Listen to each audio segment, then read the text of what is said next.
If you thought the infected in 28 days later and 28 weeks later were terrifying, wait until you see what 28 years later has in store. This third movie in the franchise from director Danny Boyle and writer Alex Garland takes the rage virus to a whole new level with the introduction of evolved infected that are more powerful, more intelligent, and more horrifying than ever before. This time, the virus has changed in ways no one could have expected, and so have its victims.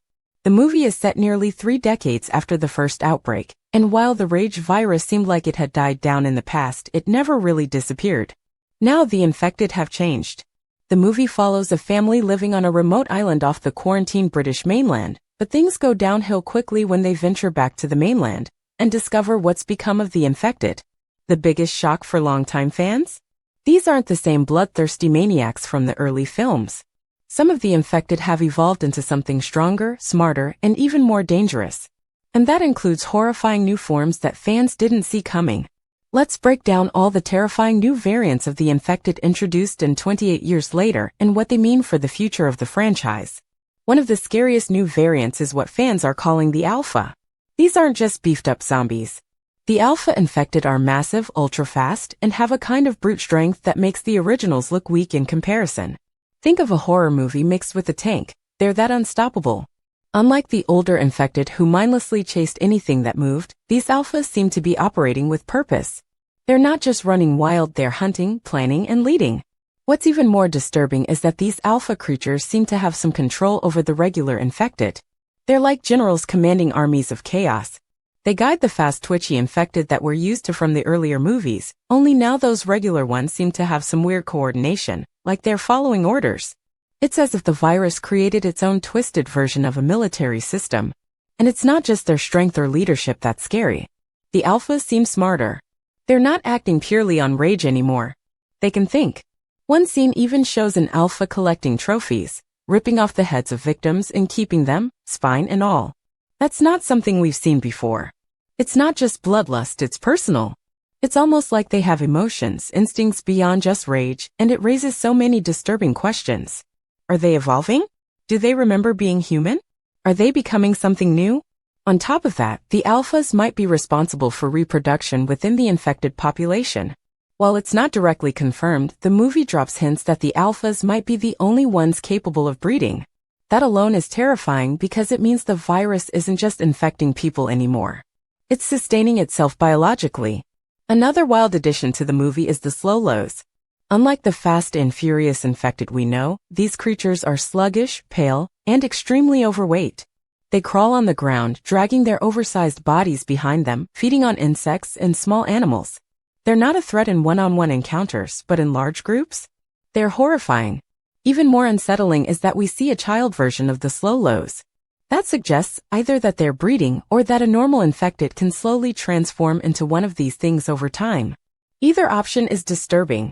It also means the virus isn't just infecting and killing anymore, it's mutating its victims into different forms depending on who they are, how they live, or maybe even how long they've been infected.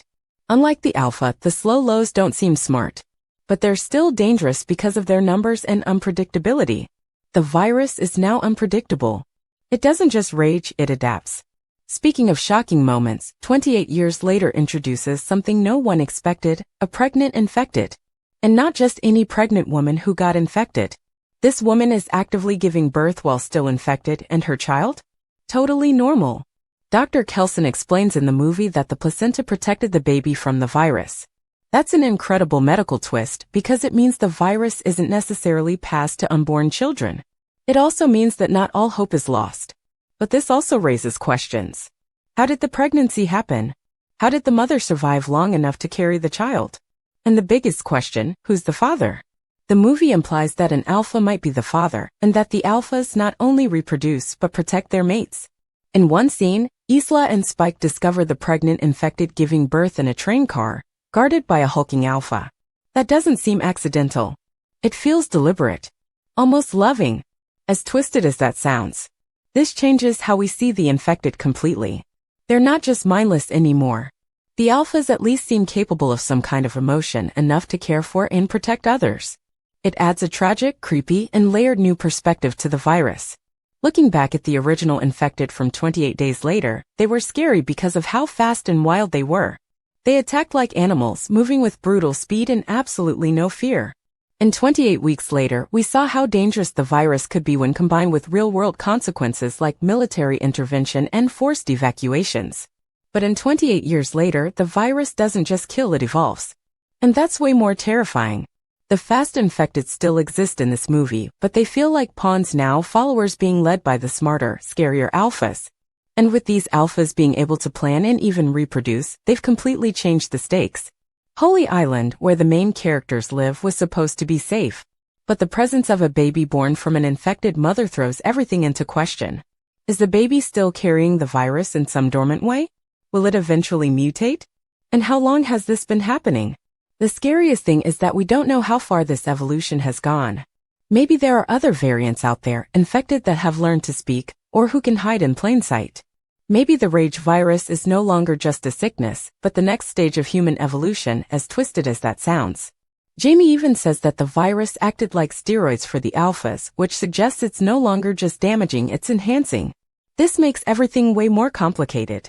These infected aren't just enemies to be killed. They might be part of something bigger, something that can't be stopped by quarantine or bullets. And what if the infected don't even want to hurt humans anymore? What if they're just protecting their own? That possibility makes things even murkier because now the line between human and monster is starting to blur. And that's where Spike's journey becomes so important. Throughout the movie, he struggles with how to view the infected. Jamie tells him they're monsters with no souls. But by the end, Spike realizes that isn't true. Not all of them are mindless. Not all of them are evil. Some are just surviving like everyone else. And if that's the case, then what happens next will be a lot more complicated than just fighting back. The upcoming sequel, 28 years later, The Bone Temple, is already set for release in January 2026. It promises to explore the consequences of everything that happened in this film. The baby, the alphas, the survival of the rage virus, it's all building towards something even bigger. And now that we've seen what the infected can become, it's impossible to guess what we'll see next. But one thing's for sure, 28 years later has taken the rage virus to terrifying new heights, and the worst may still be yet to come.